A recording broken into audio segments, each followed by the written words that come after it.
Segundo o livro de Crônicas 26, versículo 15, diz assim: também fez em Jerusalém máquinas da invenção de engenheiros, que estivessem nas torres, nos cantos, para atirarem flechas e grandes pedras.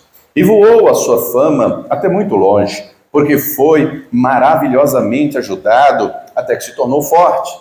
Mas, havendo-se já fortificado, exaltou-se o seu coração até se corromper, e transgrediu contra o Senhor seu Deus, porque entrou no templo do Senhor para queimar incenso no altar do incenso. Somente até aqui, amados, estamos lendo a respeito de alguém que buscou a Deus, e Deus o fez prosperar, e Deus abriu portas, e Deus abençoou, e Deus ajudou, e o texto diz que foi maravilhosamente ajudado. Mas este mesmo que contemplara tamanha ajuda do Todo-Poderoso, portas abertas em todos os sentidos, este mesmo, o rei Uzias, deixou o coração se exaltar. E as portas outroras abertas, ele mesmo fechou. Ele mesmo fechou. Não podemos cair no mesmo erro. Deus tem para nós portas abertas, mas temos que guardar o nosso coração. Diga para a pessoa que está do teu lado, não feche as portas que Deus abriu para você. Você crê que Deus vai falar conosco? Por gentileza, ocupe suas mãos e vamos dar ao Senhor e a sua palavra a melhor salva de palmas que você já deu. Feche os seus olhos, aplaudindo, vai glorificando. Senhor, nosso Deus e Pai, Deus bendito, santo, amado e todo-poderoso. Pai querido, nos reunimos para te cultuar, para te adorar, para te bendizer. E a tua igreja, que a qual te glorifica, abre os céus agora e receba o louvor da tua igreja. E por essa mesma aventura, vai derramando a tua graça, a tua bênção, a tua virtude e o teu poder. Ninguém veio aqui ouvir o homem falar, porque o homem não tem nada a dizer. Todos viemos ouvir, é a tua voz, é a tua palavra. Tome agora então os lábios do pregador, a boca do mensageiro, que eu diminua, que o Senhor cresça. Remova toda barreira, todo obstáculo e envia a tua palavra com poder e autoridade. E que a tua palavra reproduza o resultado para a qual está sendo enviada. Em nome do Senhor Jesus. E amém, Senhor. Tome teu assento, por gentileza, mas preste muita atenção, não se distraia. Se você trouxe papel e caneta, tome nota do que vai ouvir e aprender. Se trouxe o celular, coloque no modo avião e aí você usa o bloco de notas para tomar nota. Amém? Está escrito na carta aos Romanos, capítulo 15, versículo 4, que tudo quanto está escrito aqui na palavra de Deus, na Bíblia Sagrada, na Escritura Santa, é para nos ensinar, é para nos instruir.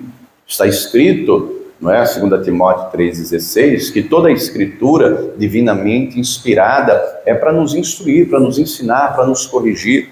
Embora Deus usou homens, a mão de homens, esta palavra não é fruto da imaginação, do coração, do pensamento humano. Esta palavra, ela é inspirada pelo Espírito Santo, pelo próprio Deus. E, como disse Paulo aos Coríntios, na primeira carta, capítulo 10, versículo 7, tudo que está aqui escrito é como figura, exemplo para nós, exemplo para nós, exemplo nosso.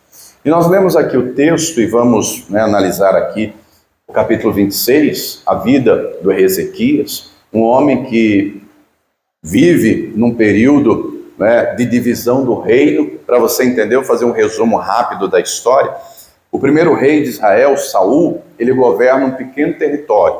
Vou lhe dar assim uma analogia para você compreender. Imagine que Saul governa aqui Carapicuíba. O segundo rei, que foi Davi, imagine que Davi governa, além de Carapicuíba, Osasco, São Paulo. Para cá ele governa também Cotia, Barueri, Itapevi e Jandira, toda essa região. Quando veio o filho de Davi, Salomão, expande ainda mais. Então para cá imagine o rei de Salomão chegando a Araçariguama, Ibiúna, Mogi, em Bugaçu. Para o lado de cá, São Paulo, Ferraz de Vasconcelos, Suzano, Mogi das Cruzes. Deu para ter uma noção de espaço, não é? Muito bem. Mas, por conta da idolatria de Salomão, Deus diz para ele, olha, quando você morrer, eu vou dividir o reino. Não vou fazer isso com você vivo por amor de Davi, meu servo. Davi lutou muito para ter o reino unido. Quando Salomão morre, e vem seu filho Roboão, Deus vai fazer isso. 2 tribos ficam com Roboão, filho de Salomão, Judá e Benjamim, e as outras 10 são entregues a Jeroboão. E aí há uma divisão no reino. Agora Judá com capital em Jerusalém e o reino do norte, Israel, capital Samaria. No reino do norte, que vai durar 221 anos, vão passar 19 reis de 8 dinastias diferentes, ou seja, 8 famílias diferentes. Não é uma família só que governa, não é uma descendência só que governa. São 19 reis de 8 dinastias diferentes. Nenhum deles serviu a Deus de todo o coração. Todos se enveredaram pela idolatria, pelo pecado, pela falta de temor a Deus. Culminou com Israel, reino do norte, sendo dominado pelos assírios. No entanto, em Judá, Deus manteve, para cumprir a promessa do Messias da descendência de Davi, Deus manteve Judá sobre o domínio da descendência de Davi. Então, depois de Roboão, veio o filho de Roboão, e vão sucedendo, até chegar aqui no rei Uzias. Nos diz aqui o versículo 3, leia comigo, fiz um breve resumo para você entender o contexto, tá? Versículo 3 nos diz aqui que Uzias começa a reinar, era Uzias da idade de 16 anos, quando começou a reinar, e 55 anos reinou em Jerusalém, e era o nome de sua mãe, Jecolias de Jerusalém. Note que ele vai ter um reino longevo, né? Reinou bastante, 55 anos. Se comparar com Saul, que só reinou 40, Davi reinou 40, Salomão reinou 40, e outros reinaram menos, teve rei que reinou meses. Ele reinasse 55, ele e o Manassés são os que governaram mais tempo. Mas note o detalhe, ele começou o reinado jovem, 16 anos. Você imagina um jovem hoje de 16 anos assumir o trono de uma nação, o governo de uma nação? Não é por acaso que aqui é mencionado o nome da mãe. Não é por acaso. Todas as vezes que se menciona aqui o nome da mãe, primeiro porque naquela época o rei podia ter mais de uma esposa. Não é? Isso era comum, era direito exclusivo do rei, previsto lá em Deuteronômio 17. Mas não é só por isso, não é? Por o rei ter mais de uma esposa e mencionar o nome da mãe do rei seguinte, é porque esta mãe também tem o papel de ensinar os filhos no caminho do Senhor, em especial o novo rei, o que está preparado para isso. Provérbios 22:6 diz, ensina a criança o caminho que deve andar, quando ela for velha, ela não vai desviar. A mãe tem que ensinar, a mãe tem que instruir. E este jovem aqui, ele vai começar bem. Nos diz o versículo 4, acompanhe comigo, que ele fez o que era reto aos olhos do Senhor, conforme tudo que fizera Amazias, seu pai. Porque deu-se, se você tiver a caneta e puder grifar o versículo 5, porque deu-se a buscar a Deus nos dias de Zacarias, sabe, nas visões de Deus, e nos dias em que buscou o Senhor o fez prosperar. Esse jovem aqui, esse moço aqui, ele compreende, para eu ter êxito no reino, eu tenho que buscar a Deus.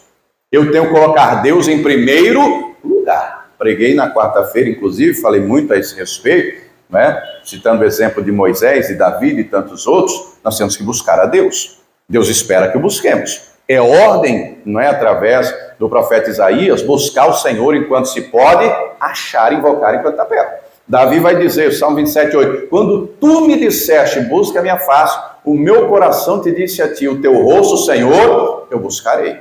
Nós temos que buscar. Buscar de qualquer jeito? De modo nenhum.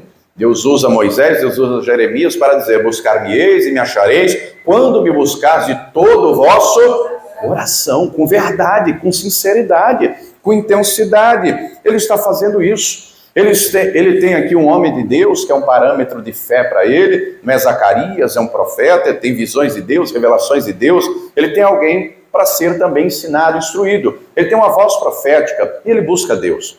E o próprio Senhor Jesus afirma que nós temos que ler a Escritura não só com o olhar do Antigo Testamento, mas com a revelação completa do Novo. Não é? Jesus diz, buscai primeiro o reino de Deus e a sua justiça, e todas as demais coisas serão acrescentadas. Uzias vai viver isso na prática. Colocando Deus em primeiro lugar, Deus acrescenta as demais coisas. Deus acrescenta toda a sorte de bênçãos que precisamos. A paz, a alegria, a saúde, não é? Vida com abundância e as coisas necessárias, não é? No nosso dia a dia. Deus o fez prosperar. Diga para a pessoa que está do lado, busque a Deus que você vai encontrar. Busque a Deus que você vai achar a fonte da vida. Busque a Deus que você vai achar a paz que excede a todo entendimento. Busque a Deus que você vai achar a alegria que nos fortalece. Busque a Deus porque você vai encontrar vida e vida com abundância. Busque a Ele em primeiro lugar, porque as demais coisas, todas elas, Ele vai acrescentar na tua vida. A prioridade, como diz Colossenses 3, tem que ser as coisas que são do alto. As coisas que são de Deus. A vontade de Deus tem que ser prioridade. Jesus ensina na oração dizendo, venha o teu reino, seja feita a tua vontade assim na terra, como já é no céu. Se fizermos a vontade de Deus aqui na terra, nós trazemos o céu para a terra. Deus já começa a operar, manifestar glória, poder, intervenções, coisa tremenda. Os dias vai viver isso. E o texto relata isso. Veja comigo aqui no versículo de número 6. Porque saiu e guerreou contra os filisteus, e quebrou o muro de Gate, o muro de Jabiné e o muro de Asdod, e edificou cidades em Asdod e entre os filisteus. Note aqui que Deus não nos isenta das batalhas da vida, não é? No Antigo Testamento, a batalha, a luta, a guerra era contra o inimigo físico, um povo. Fosse aqui filisteu, fosse aqui, não é, como diz o versículo 7, arábio, fosse aqui meunita, fosse o gigante Golias, fosse quem fosse. Era uma pessoa, era um povo. No Novo Testamento, a palavra deixa claro que a nossa luta não é contra carne e sangue. O problema não é o marido, o problema não é a mulher, o problema não é o vizinho que fala demais, o problema não é o macumbeiro que faz macumba, o problema não é o colega do serviço que quer dar rasteira e tomar o cargo, o problema não é a mulher que quer roubar o marido da outra, ou o camarada que quer roubar a mulher do outro. O problema é quem está por trás. E quem está por trás, vê para a pessoa que está do lado, o Satanás, demônio, espírito imundo. Quem está por trás é o diabo. Por isso que a palavra diz... Obviamente que tem muita coisa, que tem muita gente que é safadeza mesmo, tá? Compreenda você que o diabo faz muita coisa. Ele vem para matar, roubar e destruir. Tem muita gente que é safadeza pura, infelizmente, né? E acaba dando lugar ao diabo. Mas compreenda que a palavra deixa claro que a nossa luta não é contra a carne e sangue. Diga comigo, a batalha é espiritual. A batalha é espiritual. Mas note que ele foi para a guerra. Diga para a pessoa que está falando, para de ser molenga, viu? Você para de dar desculpa, porque tem gente tão molenga. Ou não, tem gente que não luta. Não existe vitória sem luta. Amados, é terrível ver gente que é vitimista. Ó céu, ó terra, ó vida. Ninguém me ajuda, ninguém faz nada por mim. Meu marido me ajuda, minha mulher me ajuda, ninguém me ajuda. Irmão, é triste uma pessoa assim. Né? Vitimista, é só ela que passa por isso. Irmão, pare de ser derrotista, vitimista. A luta se apresentou, já declara a vitória. A luta se apresentou, já declara, Deus é comigo para me abençoar, para me dar vitória. O texto diz que ele foi e guerreou, mas ele foi sozinho. Lê comigo o versículo 7. E Deus o ajudou contra os filisteus. Não, o que diz o versículo 6, ele lutou contra quem? Contra os filisteus. Eu estou lendo o versículo 7. E Deus o ajudou contra os filisteus, contra os arábios que habitavam em Gurbaal e contra os meunitas. Ele foi à batalha, mas ele sabia que Deus era com ele. Você também vai à batalha e Deus é com você para te dar vitória. E é combater o bom combate da fé. E é combater, já tenho certeza, Deus é comigo. Eu com você, porque ele garantiu o seu mais que vencedor em Cristo. A palavra nos diz, 1 Coríntios 15, 57, mas graças a Deus que nos dá a vitória por Jesus Cristo. Agora, é necessário batalhar, é necessário ir à batalha, não é? O nosso inimigo é inescrupuloso, o nosso inimigo não tem misericórdia, o nosso inimigo é terrível. Por isso que, obviamente, é necessário nos prepararmos para a batalha. Não adianta, como diz o ditado, na batalha de peito aberto. Tem que ir armado. Tem que ir armado, de unhas e dentes, preparado. A palavra de Deus nos diz, Davi vai dizer no Salmo 144, que Deus adestra seus dedos para a guerra e as suas mãos para a peleja. Ele não está aqui usando uma figura de linguagem, repetindo a mesma ideia. Tem batalhas que são vencidas, não é? Ele compreendia que haviam batalhas espirituais, como por exemplo, quando ele foi à casa de Saul, e Saul estava endemoniado, ele venceu como? Diga comigo, louvando, tocando a harpa. Quando o gigante se apresentou a ele, aí não dá para lutar com harpa, né, irmão? Quando o gigante se apresentou a ele, ele pegou a funda, pegou a pedra, atirou em direção do gigante e Deus derrubou o gigante. Então, é necessário estar atento a isso, as movimentações, nem tudo é do mesmo jeito. Como assim, pastor? A palavra deixa claro que nós devemos nos fortalecer no Senhor e na força do seu poder. Nós temos que tomar posse da armadura de Deus, o capacete da salvação. Eu sou salvo porque Jesus me salvou. Eu compreendo e é necessário entender. Não é por mérito, não é por merecimento, porque eu e você sabem que nós merecemos inferno, lago de fogo. Eu e você pecamos, eu e você somos pecadores, mas Deus nos amou de uma tal maneira que deu o único Filho para que todo aquele que nele crê não pereça, mas tenha a vida eterna. Sou salvo pela graça de Jesus, nós somos salvos pela graça de Jesus, o capacete da salvação. Nós temos que usar a couraça da justiça e compreender, eu não tenho justiça própria. Como assim, pastor? Isaías 64 vai dizer que a justiça do homem diante de Deus é trapo de imundícia. Sabe o que é trapo de imundícia? Que Isaías faz menção. Um leproso, ele era envolto em panos, né? O leproso, ele tinha lepra desde a cabeça, feridas até os pés. Então, aquele pano, acho que todo mundo aqui já teve algum tipo de ferimento alguma vez e já fez um curativo com gaze, e quando tirou o negócio estava assim meio feio, a gaze, teve que jogar no lixo. É só uma pequena noção do que é isso. Aqueles panos que envolviam o leproso, quando o leproso tirava, aquilo não dava para lavar, aquilo não dava para reutilizar, aquilo tinha que ser queimado, aquilo tinha que ser destruído, porque aquilo era de fato trapo de imundícia. É disso que Isaías está fazendo menção. A palavra deixa claro que Deus olhou do céu e não viu um justo, nem um justo sequer. Nós então não temos justiça própria. A nossa justiça não vem de nós, a nossa justiça vem de Jesus. 1 Coríntios 1,30, Jesus, justiça nossa, é Ele que nos declara justos, somos justificados pelo sangue dEle. Como, pastor? Crendo. Romanos 3,24, justificados mediante a fé. Eu não tenho justiça própria, mas Jesus me justifica, Ele me justifica de todo pecado. Ele remove de mim toda condenação, Ele remove de mim toda acusação. Ele acredita na nossa conta espiritual toda a sua justiça que Ele fez na cruz do Calvário. Então eu tenho que guardar o coração e compreender, sou justificado por Jesus. Eu tenho que usar o cinturão da verdade, esse ensino não, porque o que passa disso é de procedência maligna. O que guia os meus pés, o que tem que guiar nossos pés é as sandálias do Evangelho. Não vou mais onde eu quero, não faço o que eu quero, do jeito que eu quero. Quem me guia é o Espírito Santo, quem me guia é a palavra de Deus, quem me guia é a vontade de Deus, as sandálias do Evangelho. Tem que usar a espada, tem que usar o escudo, aliás, da fé, porque o diabo vai usar gente, seja marido, seja esposo, seja filho, seja gente próxima, o patrão, para tacar dardos inflamados. Com o escudo da fé você defende. Tem que usar a espada do Espírito.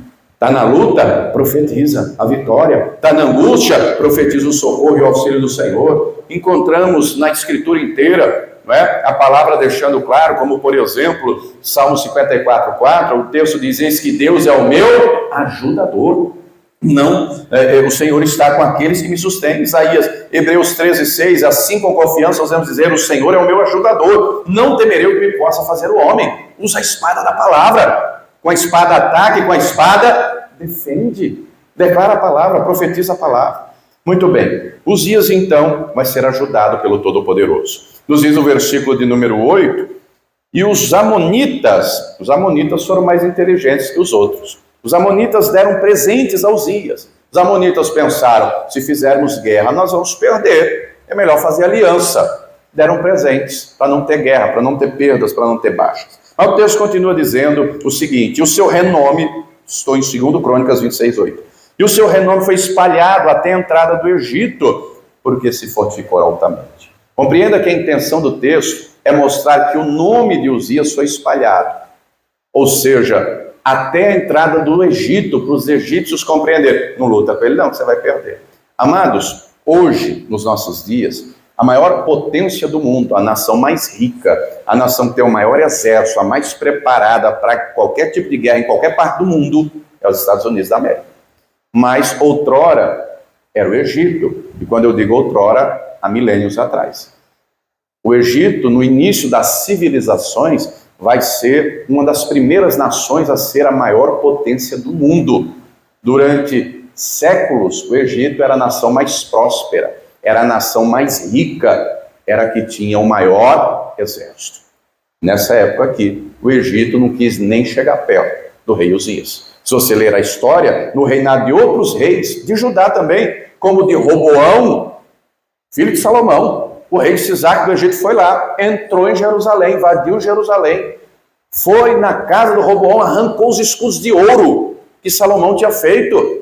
Imagine você, o Salomão manda fazer dezenas de escudos de ouro, para que quando ele saísse da casa dele, os soldados se pusessem enfileirados um ao lado do outro, uma fileira assim, com o escudo levantado, tudo de ouro, para que o rei passasse no meio. Então imagina que cena gloriosa, o rei indo, e isso era exclusivo para quando ele fosse entrar no templo, o rei em direção do templo, de dia os soldados empunhando, imagine o sol batendo naqueles escudos de ouro. Qual é a ideia do povo que vê de longe? A glória de Deus na vida do rei.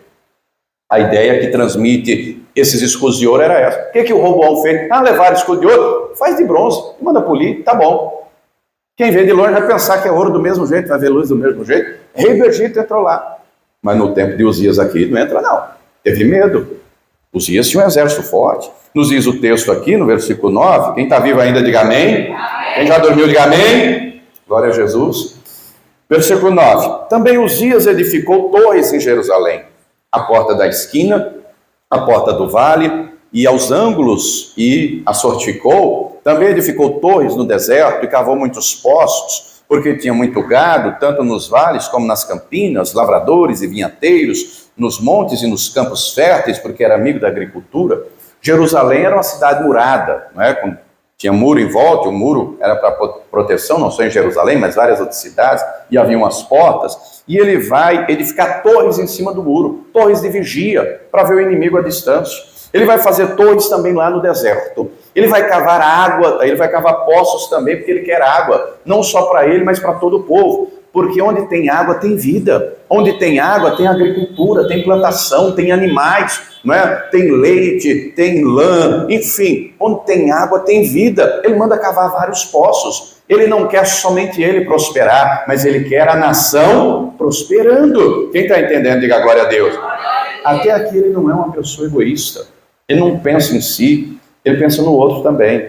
Só pergunte para a pessoa que está do teu lado, você não é egoísta não, né?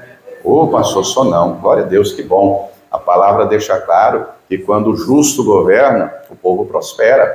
Quando o ímpio governa, o povo padece. Mas continuando a leitura, ele vai ter um exército preparado para a batalha. Versículo 11. Tinha também Uzias um exército de homens destros nas armas, que saíam à guerra em tropas, segundo o número da lista feita por mão de Jeiel, chanceler, e Maacéias, oficial, debaixo das mãos de Ananias, um dos príncipes do rei. Todo o número dos chefes dos pais, varões valentes, era de 2.600. Aqui eram os líderes. E debaixo das suas ordens, versículo 13, havia um exército guerreiro de 307.500 homens que faziam guerra com força belicosa para ajudar o rei contra os inimigos. Note aqui, 300, o que você leu aí?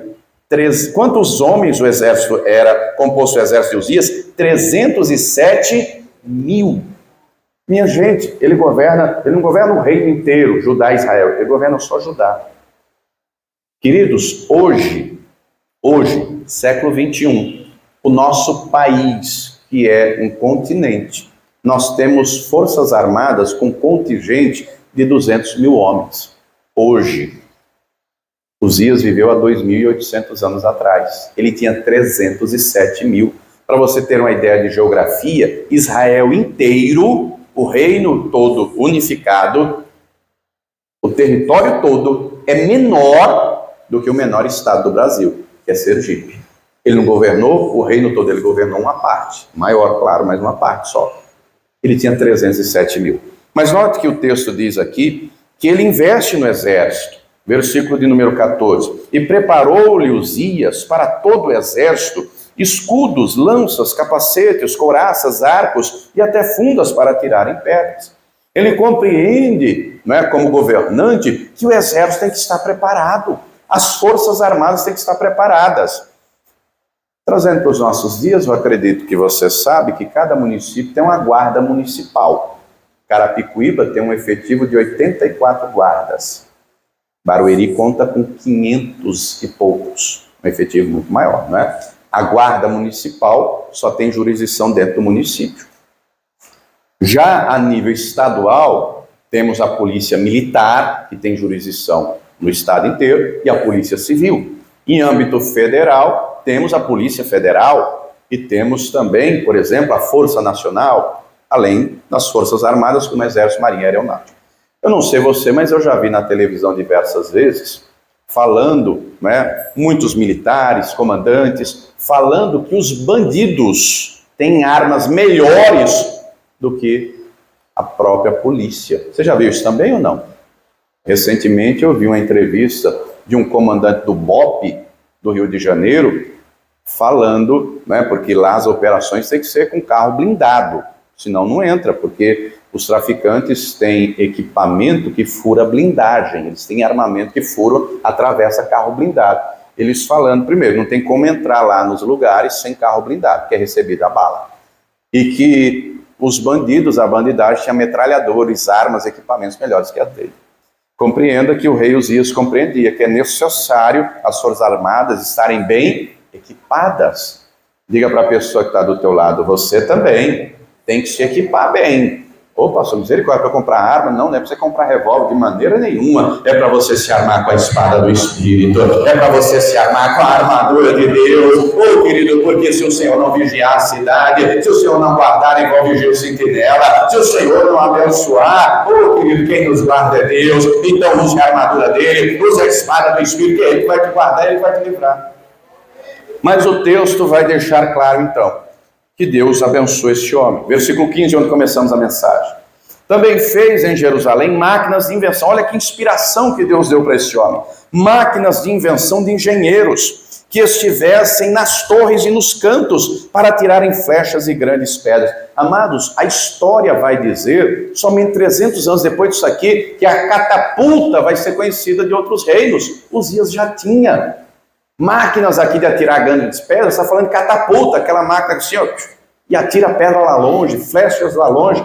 Deus dá essa inspiração para ele. Que coisa tremenda, ele coloca isso em cima dos muros de Jerusalém para tirar pedra lá longe, quando o inimigo estivesse vindo, flechas lá longe, era uma arma secreta. Olha que coisa tremenda, mas não para aí o texto. E voou a sua fama até muito longe, porque foi maravilhosamente ajudado até que se tornou forte. Diga para a pessoa que está do lado, Deus vai te ajudar também. Deus vai te ajudar maravilhosamente. Se você o buscar, se você crer, se você perseverar, Deus vai te ajudar maravilhosamente. Deus vai te fortalecer. Quem está entendendo agora, Deus? Agora compreenda você que cabe a nós guardar o coração. Compreenda você que Deus quer nos ajudar. Deus quer nos abençoar. O maior interessado em nos abençoar é Deus. O maior interessado em abrir portas e realizar maravilhas na nossa vida é Deus. Por quê, pastor? Porque a nossa vida se torna cartão postal. A nossa vida se torna evangelho vivo. A nossa vida se torna referência para o marido, para a esposa, para o filho, para o colega de trabalho, para o vizinho. Quem está entendendo, diga glória a Deus. A nossa vida se torna referência para quem está à volta. Mas compreende a nós, compete a nós guardar o coração. O texto não diz em que momento exato, mas chega o momento. Versículo 16. Havendo-se já fortificado, ou seja, já estava forte. Botava medo em inimigos, não ele, mas Deus através da vida dele. Prosperou, enriqueceu, fez muitas coisas, não é? Muitos investimentos. E o texto vai dizer, exaltou-se o seu... Querido, se você quiser anotar aí, e eu acho que é bom anotar, o orgulho, a soberba, é o pai dos pecados, porque foi o primeiro. Antes de existir pecado na terra, o primeiro pecado surgiu no coração de um anjo que foi lançado fora do céu. Deus não fez Satanás, Deus não fez o inimigo, o adversário, Deus fez um anjo de luz. Deus fez um anjo de luz, belo, santo, querubim ungido, estava ali próximo do trono. Mas nos diz a Escritura, Ezequiel 28, foi justamente a formosura, a beleza, a influência, o esplendor, a imponência, que fez com que o coração deste ser se exaltasse. Ser outrora tão belo. A Escritura só faz menção de um querubim ungido. Fala de querubins no plural, querubim ungido só fala de um. Serafins fala no plural. Arcanjo fala de um. Querubim ungido só tem um. Que coisa, não? Que distinção, que honra que Deus deu. Mas o coração se exaltou deste anjo de luz. Se rebelou contra Deus. E deixou de ser um anjo de luz, embora ainda continue tendo o poder de se transfigurar em anjo de luz, como nos diz Paulo, segundo aos Coríntios 11, deixou de ser um anjo de luz e deixou o coração ser tomado de trevas. Se tornou Satanás. O adversário, diabo, acusador, inimigo de Deus. Foi lançado fora do céu. E de lá para cá, ele trabalha para colocar os homens, as mulheres, a humanidade contra Deus. Uns têm plena consciência disso, outros nem tanto. Eu e você conhecemos a luz da Escritura. Eu e você temos que conhecer a verdade da palavra. Vivemos em tempos, amados, que a coisa está tão séria, é o tempo do fim. Vivemos em tempos que já tem a igreja de Satanás, a igreja luciferiana. Estão aí aos montes. Estão aí aos montes, o negócio não é brincadeira. Né? E gente conscientemente adorando ao diabo. E compreenda você que ao longo da Escritura, nós vemos muita gente que fez isso. Encontramos Jesus alertando a igreja de Tiatira, porque havia lá gente que ensinava e dizia, porque antes de alguém conhecer a graça de Deus, tinha que conhecer as profundezas de Satanás. Era ensinado, olha que doutrina diabólica, que antes de alguém conhecer a graça de Deus, tinha que se afundar no pecado. Se afundar, e se afundar, e se afundar, e se afundar, e se afundar em tudo que puder fazer, tudo que puder pecar. Você imagina isso sendo ensinado na igreja? É ensinado na igreja de Tiatira. Se afundar nas profundezas de Satanás, para depois compreender o que é a graça do Senhor. Mas não, todo ser humano tem consciência de pecado. Você não precisa apontar ninguém, acusar ninguém. Jesus começou a pregar e a dizer, arrependei-vos. Todo ser humano tem consciência do pecado. Quem está entendendo, diga glória a Deus. Jesus repudia veementemente o que era ensinado em Tiatira. Essa doutrina não é bíblica, é antibíblica, é demoníaca. É o que Paulo alertou a Timóteo, primeira carta, capítulo 4, surgiria o tempo de doutrinas de demônios. Coisa terrível. Compreenda então a seriedade do orgulho, a seriedade da soberba. A soberba precede a ruína. Deus resiste, diz a palavra, aos soberbos, mas dá honra aos humildes. Não é? O texto deixa claro, então, que ele vai exaltar o seu coração. Na King James, a tradução King James, esse mesmo versículo diz assim, contudo, assim que começou a vangloriar-se de suas conquistas e do seu poder, seu coração se encheu de orgulho e soberba. Ele começou a vangloriar-se. Oh, mas isso é perigoso. E querido, querida, nós temos que olhar para nós. Olhe para você. Não feche as portas que Deus abriu na sua vida. E isso vale desde coisas pequenas até coisas grandes. A Escritura deixa claro que os teus lábios não te louvem. Você conhece gente que bate no peito para dizer eu faço, eu sou, eu aconteço? Nada contra as amadas mulheres, mas porventura algum dia você já disse assim, se não sou eu nessa casa, ninguém come. E muitas vezes isso de fato é verdade. Porque o que é do homem ser uma mulher? Não é? Tem homens aí que cuidam da casa, tem homens aí que estão de parabéns. Faz comida, lava roupa, lava louça, cuida de tudo. Poucos, viu? Poucos. Conta dos dedos de mão, é poucos, viu? A maioria, eu tiro por mim, né? Quando eu comecei a namorar, já perguntei para namorar, você sabe cozinhar? Hoje eu já sei, mas na época eu não sabia. Já foi a primeira coisa, você sabe cozinhar? Ela sei. Eu falei, porque eu não sei não. Senão nós vamos passar fome. Na época, para não dizer que eu não sabia nada, um café e um ovo eu sabia. Hoje eu já sei fazer um arroz, um feijão, hoje eu já desenrolo as coisas. Naquela época eu não sabia não. Né? Mas às vezes, não é nem por maldade, é por força de expressão. Se não é eu, ninguém come nessa casa. Se não é eu, ninguém tem roupa limpa. E eu estou te dando um pequeno exemplo de uma pequena coisa. E o negócio vai escalando. Vai escalando.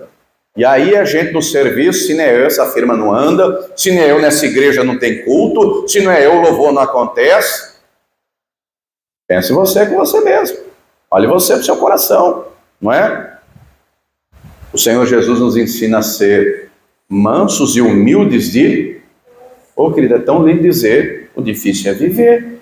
Nós temos que ter cuidado com o orgulho. Nós temos que ter cuidado. O orgulho, a soberba é que nem mau hálito. A pessoa que tem não percebe. É só outro que percebe. É quem está perto que sente o odor. Isso é perigoso, querido. Isso é perigoso. Né? O texto deixa claro que ele começou a se exaltar. Mas o texto diz mais, versículo 16 ainda. Quem está vivo ainda, diga amém. Amém. Glória a Deus, preste atenção. Versículo 16. E transgrediu contra o Senhor, seu Deus, porque entrou no templo do Senhor para queimar incenso no altar do incenso. Vamos entender aqui. A soberba dele foi tamanha, o orgulho dele foi tamanho, que ele perdeu o temor de Deus.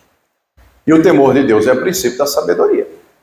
Uma pessoa que perde o temor de Deus, perde a sabedoria, se torna louco, faz loucura, faz besteira. Ele perde o temor de Deus. Em determinado momento ele pensa que pode fazer o que quer, do jeito que quer.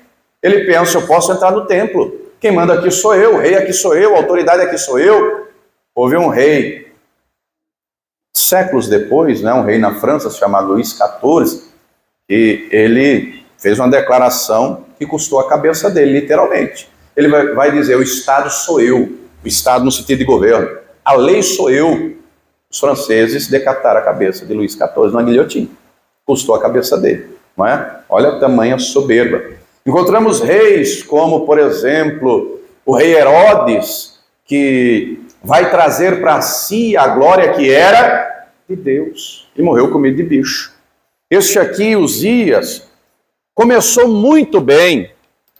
Uzias começou bem. Troca ali para minhas pilhas, evangelista Val. Glória a Deus. Uzias começa bem, mas ele vai terminar mal, porque ele não guardou o coração. Diga para a pessoa que está lá, você tem que guardar o coração, viu? Guarde o coração, porque é do coração que procede as saídas da vida. Compreenda você que o diabo, ele anda ao derredor, bramando como leão, buscando quem possa tragar. Em primeiro momento, o diabo trabalha para pisar nas pessoas, para esmagar. Como assim, pastor? Ele vai usar gente para dizer, você é um nada, você é um lixo, você é um zero à esquerda, você não faz nada direito, você não vai ser ninguém na vida. Ele trabalha para pisar. E usa pai, usa mãe, usa irmão, usa marido, usa mulher, para pisotear, para que a estima da pessoa vá lá embaixo. Ela tem a baixa estima. O diabo trabalha para pisar. Se ele não consegue pisar, se ele não consegue humilhar, ele aguarda o tempo oportuno, como diz a Escritura, para querer trabalhar agora, ó, no ego. Não conseguiu empurrar para trás, vai trabalhar para empurrar para frente, na soberba, no orgulho. Você é o cara. Você é a mulher, você faz, isso acontece. Ninguém é melhor do que você, não é? Você lembra daquela história da Chapeuzinho Vermelho, que tem uma bruxa, e a bruxa, enquanto o espelho diz o que ela quer, enquanto ela olha no espelho e pergunta, espelho, espelho meu, existe alguém mais bela do que eu? Enquanto o espelho diz, não, rainha, você é a mulher mais bela de todas, você é esplêndida, você é maravilhosa. Enquanto o espelho fala aquilo que ela quer ouvir, tá tudo jóia. Obrigado, querida. Quando o espelho fala o que ela quer ouvir, tá tudo bacana. Agora, quando o espelho diz, tem uma moça, tem uma jovem que é mais bela que você, o comportamento muda, se transtorna. O coração é tomado de orgulho, de soberba, de raiva, de ódio, de ressentimento. E o que ela quer fazer com a moça? Quer matar. Só pergunto para a pessoa que está atrás, você não é assim não, né? Não, pastor, só nada. Que tem gente que só gosta daquilo que é música para os ouvidos. Amados, a palavra traz bênção? Claro que traz bênção. Deus tem bênção para mim e para você, Deus tem vitória para mim e para você. Mas a palavra não traz só bênçãos. Requer de nós compromissos. Requer de nós obediência, fidelidade. Deus não é só Senhor. Diga para a pessoa que está do teu lado, Ele também é Pai. E como Pai, Ele açoita ao filho que ama. Quem recebe a correção, Deus trata como filho. Quem não recebe é bastardo. E bastardo não tem herança. Deus não trata mais como filho. Já não é mais filho. Porque se excluiu. Olha que perigo. Uzias deixa o coração se ensoberbecer. Nós não podemos andar por esse caminho. Diga para a pessoa que está do lado, não fecha as portas que Deus abriu para você. Deus quer abrir portas na tua vida, na tua saúde, no teu casamento, na tua família, nos teus negócios, na obra das tuas mãos. Deus quer te ajudar maravilhosamente. Ele começou a boa obra na tua vida, Ele quer aperfeiçoar. A palavra garante que melhor é o fim das coisas do que o início delas. A palavra deixa claro que fiel é o que prometeu. Naquilo que depender de Deus, Ele vai fazer. Mas não tem só a parte de Deus. Diga para a pessoa que está lá, tem a sua parte também. E se você der lugar ao diabo, o diabo vai entrar. Se der lugar ao mal, o mal vai se alojar. A palavra nos ensina: sujeitai-vos, pois, a Deus, resistir ao diabo e ele fugirá de vós. Nós temos que guardar o nosso coração. É dele que procede as saídas da vida. Ele se ensoberbece. Ele acha que ele tem o direito de pegar um incensário e entrar no templo e apresentar incenso no altar do incenso. Só para você entender melhor, tanto o tabernáculo quanto o templo era o mesmo layout, né? Era parecido, os pavimentos. Lá do lado de fora tinha o altar do holocausto, que era o local onde apresentavam os sacrifícios de animais, que apontavam para Jesus, para o sangue de Jesus, né? Sacrificava lá os cordeiros, sacrificava lá, né, os demais animais, bode, enfim, tudo isso apontava para o sangue de Jesus. Mas dentro do templo tinha lá um altar. Imagine assim, um púlpito desse, só que de madeira de acácia, revestido de ouro, e uma bacia. E dentro dessa bacia era o incenso que tinha que queimar dia e noite. E a fumaça subir a Deus. Eu já mencionei em outras ocasiões que esse incenso representa as nossas orações que sobem a Deus. Só que manter o incensário aceso, apresentar incenso no altar do incenso, era responsabilidade dos sacerdotes.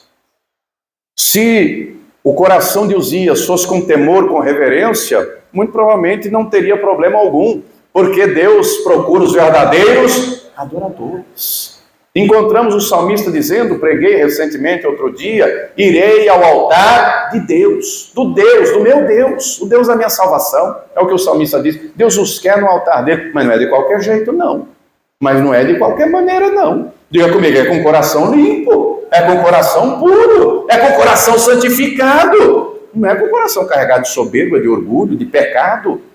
Uzias, então, quando está lá, o texto vai continuar dizendo que os sacerdotes entram, os sacerdotes vão ser resistentes a ele, deixando claro, a ti, rei Uzias, não te compete fazer isso, você não pode fazer isso. E o texto continua dizendo que vai sair na testa dele uma lepra.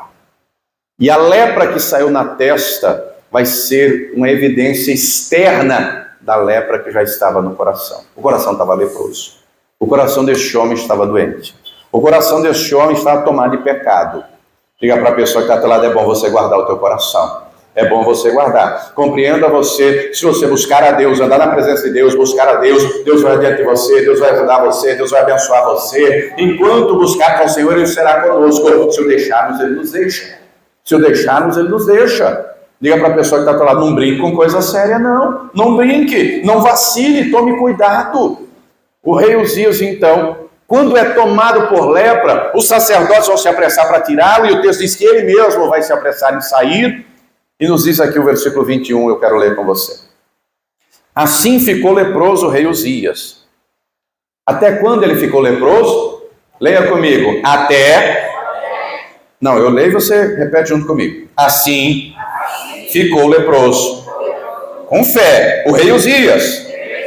Até ao dia da sua morte. Deus não tinha poder de curá-lo? Sim ou não? Por que Deus não curou? Deus curou tantos outros, como por exemplo, um dos leprosos do Antigo Testamento, muito conhecido, né, é o general sírio Naamã. Deus curou Naamã. Só que Deus não queria curar só a lepra do lado de fora do corpo. Deus queria também curar a lepra do coração de Naamã. E Deus vai fazer isso, porque o Naamã vai permitir isso. O Naamã, quando sai da Síria, do seu país, da sua nação, ele já vem com uma comitiva grande, enorme, e ele já vem aqui dentro tudo formado. Ele já vem aqui com o pensamento feito. Ele já pensa, eu vou chegar na casa do profeta, nessa imponência toda, que eu sou general, que eu sou uma pessoa importante. Está pensando o quê? Sou braço direito do meu rei. O profeta vai sair. O profeta vai rogar ao seu Deus, vai impor a mão sobre mim e eu serei curado. Aqui dentro ele já tem tudo formado. Querido, mas Deus não faz o que a gente quer do jeito que a gente quer. Deus é soberano, Deus é todo poderoso, Ele faz o que Ele quer, do jeito que Ele quer, e Ele não dá satisfação a ninguém. Quando ele chega na casa do profeta, o profeta nem sai para recebê-lo. O profeta manda o ajudante e manda a mensagem, muito simples e objetiva: vá ao Rio Jordão e mergulhe 7 vezes e você vai ser curado. E a Escritura faz questão de dizer que ele acatou isso logo de primeira, ele ficou feliz com isso. O texto diz que ele ficou indignado, ele se sentiu ultrajado, ele se sentiu humilhado, envergonhado no coração dele. Quem esse profeta pensa que é? Não sabe que eu sou? A pessoa orgulhosa é assim, ó, é altivez, é nariz empinado, está achando que é quem? Para me tratar desse jeito, vem nem me receber? E ele começa a ir embora indignado, enraivecido, bravo.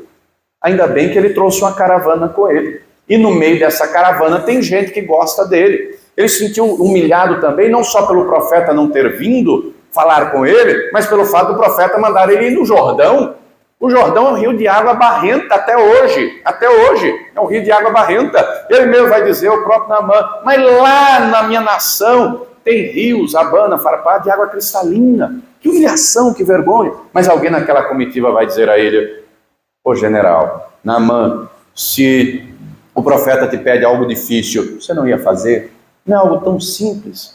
Ainda bem que ele tem alguém lá que gosta dele, que ama a vida dele. E aí ele obedece, e ele se sujeita, e ele tira a sua armadura, todo leproso. O coração já estava leproso, mas estava começando a ser tratado, porque ele se dispôs a obedecer. Oh, querido, um coração tratado é um coração obediente. Deus quer tratar o nosso coração, Deus quer tratar o teu e o meu. Aleluia! O Naamã entra no rio, no Jordão, e ele mergulha 7 vezes. E quando ele sai daquele rio, não é só a lepra do lado de fora, a carne está como de um menino, não é só a lepra do lado de fora que Deus cura, não, é a lepra do coração dele. Agora ele compreende que só tem um Deus, e o verdadeiro Deus é o Deus de Israel, o Criador do céu e da terra.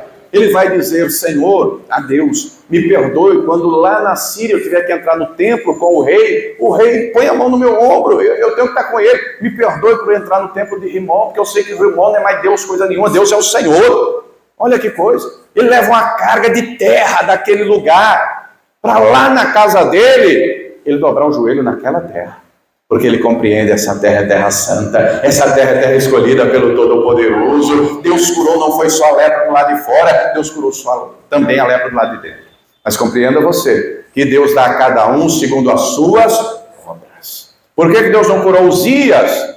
Porque ele não se arrependeu. O texto deixa claro que ele vai ser afastado do reino, do reinado, do trono. O filho dele, o Jotão, é o que diz aqui, não é? Deixa eu continuar a leitura. Assim ficou leproso o rei Uzias até o dia da sua morte, morou por ser leproso numa casa separada, numa casa de campo, porque foi, olha, pesado o negócio, foi excluído da casa do Senhor. E Jotão, seu filho, tinha a seu cargo a casa do rei, julgando o povo da terra. Ele vai ser afastado, ele vai ser excluído. Ele não entra mais no templo, ele não entra mais no palácio. Ele mora numa casa de campo e o filho dele tem que governar. O texto não dá a exatidão de quanto tempo ele vai passar do dia da lepra, deste dia fatídico aqui, até o dia de sua morte. Não diz se é um mês, se é 2, se é um ano, se é quantos anos. E não cheguei a pesquisar também, mas o texto não diz. Fato é, eu tenho plena convicção que se ele se arrepende, Deus teria mudado essa história. Se você ler sobre o rei Manassés, Manassés fez atrocidades terríveis, virou macumbeiro, feiticeiro, idólatra, pagão, sacrificou os filhos do fogo, fez coisas terríveis, foi capturado pelos babilônios, foi levado para a cadeia, mas lá na prisão ele se humilha na presença de Deus, ele ora, ele clama, e Deus tinha dado uma palavra a Salomão: se o meu povo que se chama pelo meu nome se humilhar e orar e buscar a minha face, se converter os maus caminhos, eu virei dos céus, perdoarei seus pecados, sararei sua terra. Uzias não faz nada disso. Ele vai morrer leproso. Ele vai morrer leproso até o seu último dia. E o próprio Uzias vai fechar as portas que Deus abriu para ele. Compreenda você que o Senhor Jesus deixou claro que as portas que Deus abre ninguém fecha, mas também as que Deus fecha, ninguém abre. Diga para a pessoa que está do teu lado: não feche as portas que Deus abriu para você. Mantenha elas abertas, mantenha elas abertas. Não jogue seu casamento fora, não jogue sua vida fora, não jogue sua família fora, mas batalhe pela fé, porque Deus tem bênção para você, para tua casa, para tua família. Deus tem saúde, Deus tem libertação para o teu marido, para a tua esposa, para os teus filhos. Deus tem provisão, Deus tem bênção, Deus tem vitória. Deus quer te ajudar maravilhosamente. Em presença de glória a Deus. Se coloque de pé, por gentileza. Uzias começou muito bem, mas terminou mal. A Escritura nos adverte: melhor é o fim das coisas do que o início delas. Melhor é o fim das coisas. Nós temos que guardar o nosso coração. Nós não podemos ter orgulho no nosso coração se não daremos lugar ao diabo. E não podemos dar 1 milímetro de espaço. Porque se der um espacinho assim, ele entra como escorpião. Se for um pouquinho maior, como serpente. Se for um pouco maior, como lobo, como leão, como dragão, para destruir tudo. Não podemos dar lugar ao diabo. Deus tem para nós vida maravilhosa, vida abençoada. Vai ter lutas, porque não há vitória sem luta. Mas Ele vai estar conosco. Ele vai nos ajudar, Ele vai estender a mão. Não faltará a força do Senhor para nos fortalecer, não faltará a ajuda do Todo-Poderoso. Embora haverão dias em que a alma geme, a alma grita, a alma sofre, mate a carne de fome, não alimente a carne, alimente o espírito. Se fortaleça no Senhor e na força do seu poder. Se revista, porque estamos em guerra, estamos numa batalha espiritual, e no que depender de Deus a vitória já é certa, porque a igreja dele é triunfante, a igreja dele é vencedora. Declare comigo: eu, levante as mãos e declare: já sou mais do que vencedor por Cristo Jesus. Você crê nisso?